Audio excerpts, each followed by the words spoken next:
Olá, meu amigo, minha amiga. Quero te saudar com a graça e com a paz de Jesus. É um prazer imenso estarmos aqui mais uma vez na Escola Valentes do Rei, tá bom? Trazendo aqui o tema de número 3 para que possamos estudar a Palavra de Deus. Estamos aí no nosso terceiro dia de estudos, ouvindo a voz de Deus, tá bom? Temos hoje um tema bastante importante para que a gente possa estudar dentro da Palavra de Deus. O tema vem trazendo a origem do mal, ok? É bem propício à situação no qual estamos vivendo, porque tudo o que acontece é colocado na conta de Deus. Seja desastres, seja violência, seja qualquer coisa de ruim que acontece no mundo, muitas das vezes é colocado na conta de Deus. Mas da onde surgiu o mal? Qual é a origem do mal? Quem traz tudo isso ao nosso planeta, tudo isso aos seres humanos? Hoje a gente vai aí, dentro da palavra de Deus, descobrir a origem do mal e porque muitas das vezes algumas coisas acontecem, tá bom? Então vamos já aí pegar a Bíblia. Se você tiver a sua Bíblia em mãos, pega a sua Bíblia para que a gente possa estar estudando nesse momento. E a primeira pergunta do nosso estudo de hoje, ela vem perguntando o seguinte: de quantos anjos é composto o exército de Deus? Tá? A gente vai entender por que a gente começa falando de anjo num tema como esse, tá bom? Então pega a sua Bíblia, você vai abrir lá em Apocalipse, tá bom?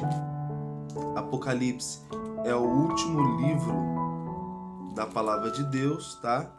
Você já estudou aí no primeiro tema com o Fabiano como a Bíblia se divide, como é importante a gente ler a palavra de Deus, o que ela traz aí de importância para a nossa vida, de conhecimento. E você viu que o Apocalipse, né, é o último livro da palavra de Deus. E no capítulo de número 5, o verso 11 responde a nossa pergunta de hoje, a nossa primeira pergunta de hoje. E fala assim, Apocalipse 5, 11, vi e ouvi uma voz de muitos anjos ao redor do trono, dos seres viventes e de todos os anciãos, cujo número era de milhões e milhares de milhares. Amigo, o céu ele é composto por milhares de anjos. São muitos anjos que ministram ali perante Deus, que obedecem à ordem de Deus, que ministram também na nossa vida. Nós somos aí privilegiados de ter o nosso anjo da guarda, nós somos privilegiados de ter anjos ao redor do nosso mundo, nos protegendo, nos guardando, e Deus, como diz a sua palavra, existem milhares e milhares de anjos ali no céu, designando cada um a sua função, tá bom? Na pergunta de número 2, traz uma pergunta bastante interessante, que é o seguinte: que descrição a Bíblia faz de Lúcifer, o líder dos anjos? A gente vai entrar já numa questão importante. Lúcifer, quem é Lúcifer? Tá bom? Se você for procurar na Bíblia, não existe essa palavra Lúcifer, tá bom? O que essa palavra ela representa, o que ela significa? Ela significa um anjo portador de luz, ou um anjo de luz, tá bom? Muitos acreditam que Lúcifer foi o primeiro anjo a ser criado, tá bom? Isso também não está escrito na Bíblia, mas estudiosos, pessoas eruditas aí, dizem que Lúcifer foi o primeiro anjo a ser criado.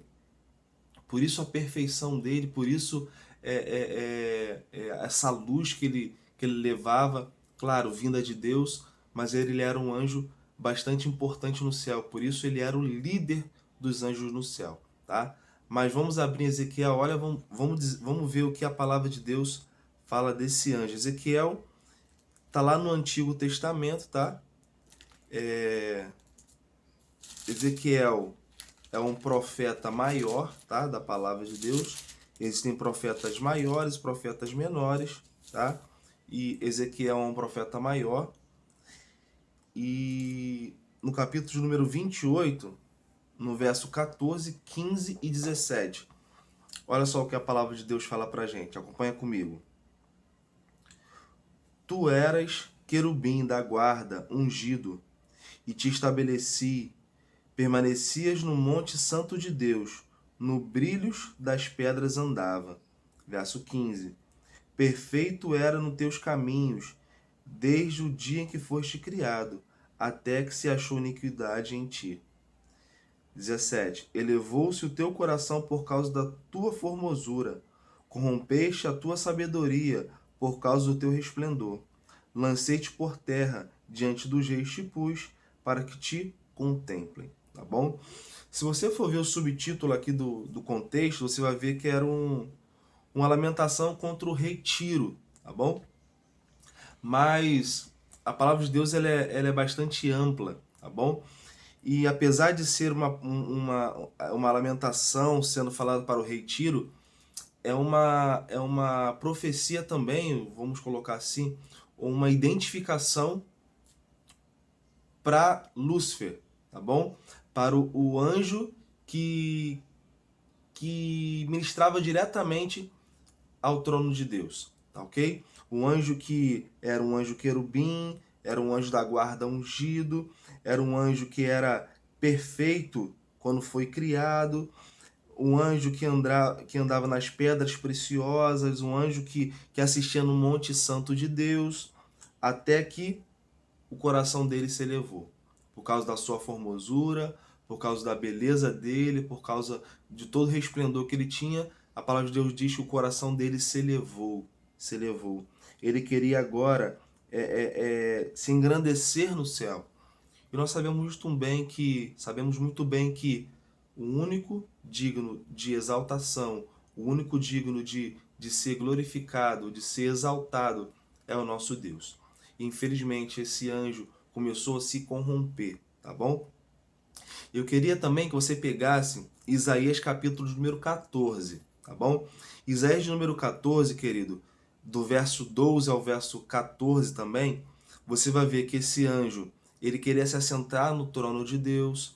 Você vai ver que esse anjo pretendia ser semelhante a Deus, semelhante ao Altíssimo.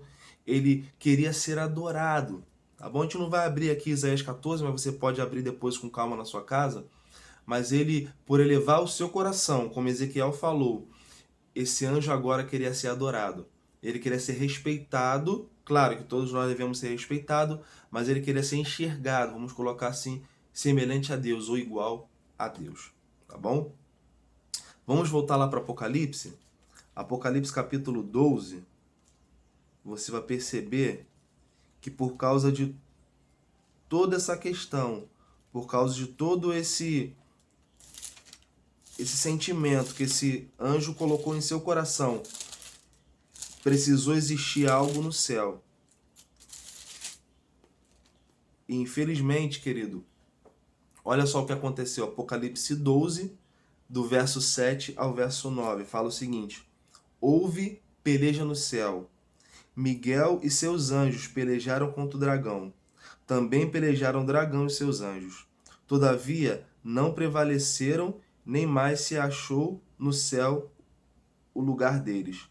Foi expulso o grande dragão, a antiga serpente, que se chama Diabo e Satanás, o sedutor de todo mundo. Assim foi atirado por terra, e com ele os seus anjos. Agora a gente percebe, amigo, que houve uma batalha no céu, houve uma guerra no céu. Miguel e seus anjos, tá? Miguel, se você for ver, se aprofundar um pouco mais, ver as referências, Miguel significa quem é igual a Deus. É como se fosse uma pergunta, quem é igual a Deus? E dentro da palavra de Deus, quando temos entendimento, a gente percebe que quem é igual a Deus? Cristo Jesus. Então nós acreditamos, e muitos cristãos acreditam, que Miguel é o próprio Cristo, quando está em batalha com Satanás, quando está em batalha, quando está em guerra com o inimigo. E a gente percebe aqui que Miguel e os seus anjos agora pelejam, guerreiam com o dragão e seus anjos. Então, amigo, a gente percebe que o dragão, o antigo Lúcifer, o anjo que era de luz, a antiga serpente, Satanás, ele consegue ter adeptos no céu. Ele consegue ter os seus anjos no céu que agora começam a seguir as suas próprias ideias. E infelizmente, amigo, a palavra de Deus diz que não houve mais lugar para eles no céu, não houve mais lugar. E agora eles precisavam ser retirados do céu, senão eles iam contaminar todo o céu. E é importante, queridos, a gente entender isso, porque nós temos absoluta certeza que Lúcifer, agora hoje Satanás, hoje é considerado como o dragão, como a serpente, o enganador, ele teve a sua oportunidade no céu de se arrepender. Nós acreditamos nisso. Deus jamais iria expulsar assim esses anjos do céu sem dar uma oportunidade de arrependimento, mas nós acreditamos que eles não quiseram se arrepender. Infelizmente, a palavra de Deus que diz que não houve mais lugar para eles no céu. E eles foram atirados para a terra. Infelizmente, essa é a realidade. Tá ok? Vamos continuar lendo a palavra de Deus. Vamos lá para Gênesis. Porque Apocalipse profetiza que Satanás ele foi atirado para a terra. Ele foi atirado aqui para o nosso planeta. Tá ok? E em Gênesis a gente começa a ver o início da história da nossa humanidade. Em Gênesis capítulo de número 2, você pode pegar na sua Bíblia aí e abrir no Gênesis capítulo de número 2, você vai perceber algo interessante. Porque a gente vai ver o início, tá bom? Você, claro, já estudou um pouquinho aí sobre a criação, sobre as belezas que Deus criou, tal, mas a palavra de Deus ela traz algo também interessante no capítulo 2. E você vai ler comigo Gênesis, capítulo de número 2, tá bom? Gênesis, capítulo de número 2. Nós vamos ver o verso 15 a 17, tá bom? Que fala o seguinte. Acompanha comigo aí. Tomou, pois, o Senhor, Deus ao homem, e o colocou no jardim do Éden para cultivar e guardar. E o Senhor Deus lhe deu esta ordem: de toda árvore do jardim comerás livremente, mas da árvore do conhecimento do bem e do mal não comerás, porque no dia em que dela comerdes, certamente morrerás. Agora Deus, querido, pega o homem, Adão e Eva, coloca no jardim do Éden, naquela beleza que nós estudamos no estudo anterior, que foi criado para eles. Interessante, amigos, que aqui fala que Deus ele pediu para que eles cultivassem e guardassem aquele local. E é interessante que Deus pede para eles guardarem. Guardar de quê? Por que eles tinham que guardar o jardim do Éden? Se só eles eram os habitantes do mundo até então. Lembra lá de Apocalipse que esse anjo foi atirado para a terra e com ele os seus anjos? Quando Deus fala para Adão e Eva guardar esse jardim, no original vai dizer que eles precisavam guardar porque tinha alguém para roubar, alguém via roubar o jardim deles, alguém que viria tomar o jardim deles ou tomar a liberdade deles. E é interessante que Deus ele não deixa Adão e Eva à mercê de Satanás, à mercê de Lúcifer, à mercê dessa serpente. Deus ele fala que viria alguém ali tirar a liberdade deles, tirar o jardim deles. E amigos, a gente percebe já no capítulo 3 algo interessante. Deus ele dá a ordem para eles cultivarem e guardar e dá mais uma ordem para que eles não comessem, né? Eles poderiam comer de toda a árvore do jardim, mas não poderiam comer do fruto que estava no meio do jardim, que é chamado fruto do conhecimento do bem e do mal.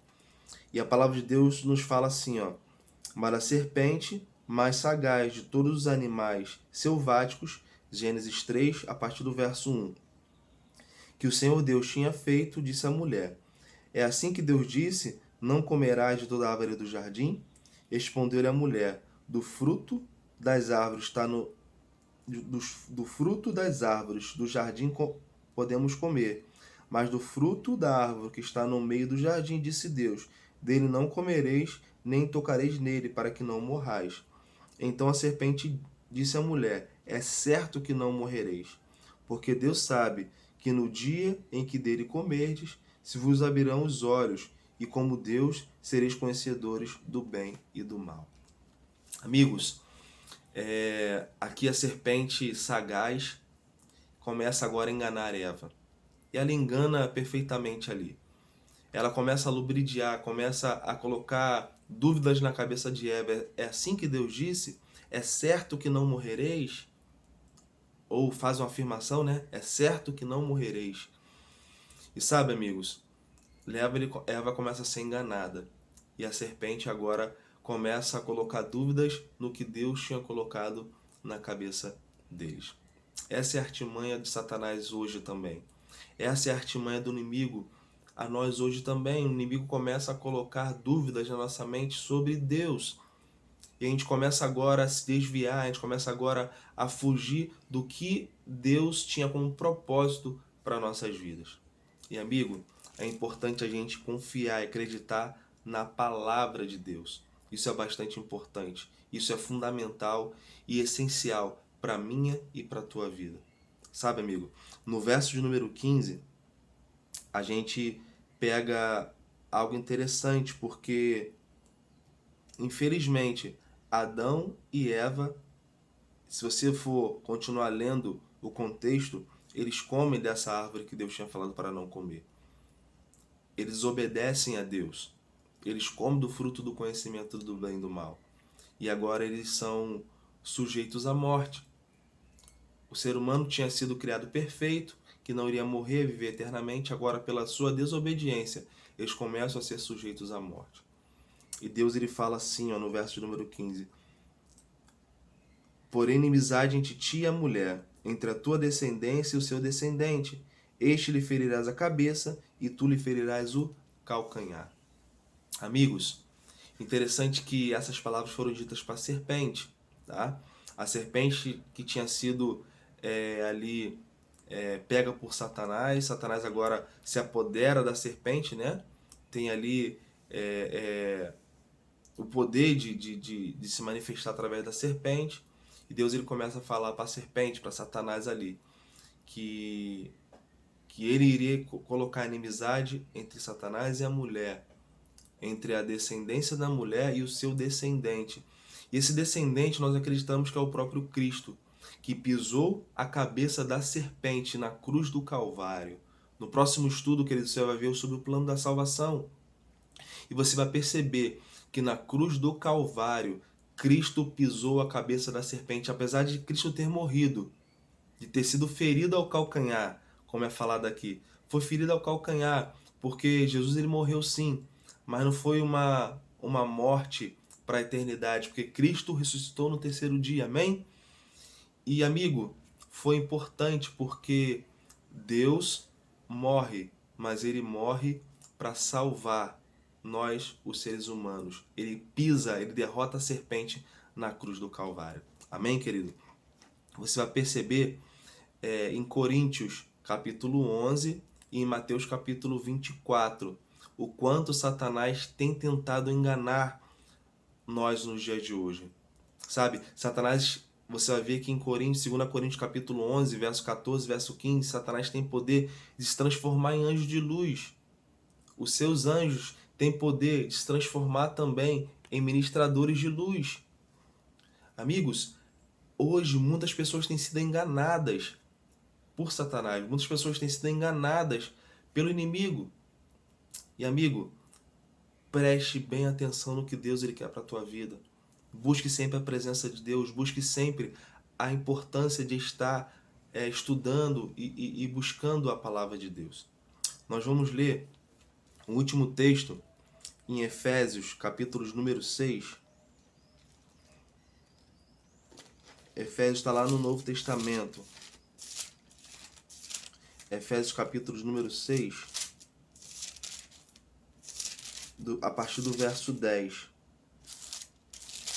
que fala o seguinte: armadura de Deus. Fala assim, quanto mais sede fortalecidos no Senhor e na força do seu poder, revesti-vos de toda a armadura de Deus, para poderes ficar firmes contra as ciladas do diabo, porque a nossa luta não é contra o sangue e a carne, sim contra os principados e potestades, contra os dominadores deste mundo tenebroso, contra as forças espirituais do mal nas regiões celestes. Portanto, tomai toda a armadura de Deus, para que possais resistir o dia mau, e depois de terdes vencido tudo, permanecer inabaláveis. Estai, pois, firmes, cingindo-vos com a verdade, e vestindo-vos com a couraça da justiça. Calçai os pés com a preparação do evangelho da paz, embraçando sempre o escudo da fé, com o qual podeis apagar todos os dardos inflamados do maligno. Tomai também o capacete da salvação e a espada do Espírito, que é a palavra de Deus, com toda oração e súplica, orando em todo tempo, no Espírito, e para isto vigiando com toda perseverança e súplica por todos os santos. Amigo, aqui Paulo em Efésios, ele nos dá uma excelente orientação, uma excelente oportunidade de entendermos como vencer o inimigo. E ele fala para que a gente possa se revestir da armadura de Deus. Amigo, importante isso para mim e para você. Orando, suplicando, buscando nos revestir de Deus. Porque assim, querido, jamais o inimigo irá nos vencer. Assim, querido, jamais o inimigo vai prevalecer na nossa vida. Amigo, nosso estudo já está terminando, já estamos no finalzinho. Mas entenda, Deus, ele quer ser o centro da tua vida. Se o mal está nesse mundo, infelizmente ele entrou nesse mundo lá no início, hoje nós podemos ter a oportunidade de vencer esse mal. Nós podemos ter a oportunidade de vencer com Deus, vencer com a armadura de Deus. Então hoje, querido, eu faço um apelo ao teu coração. Se decida hoje vencer Satanás, decida hoje vencer o mal que está nesse mundo, junto com Deus, junto com a sua palavra, junto com a oração, todos os dias na presença de Deus. Amigo, que Deus ele possa abençoar a tua vida, que Deus ele possa te encher de bênçãos e que esse dia possa ser um dia abençoado para você e para a tua família. Vamos orar em nome de Deus. Santo Deus e Pai, Criador dos céus e da terra, louvado seja o teu nome. Te pedindo, Deus, a tua graça e a tua salvação, nos ajude a vencer o mal, em nome de Jesus. Amém, Pai.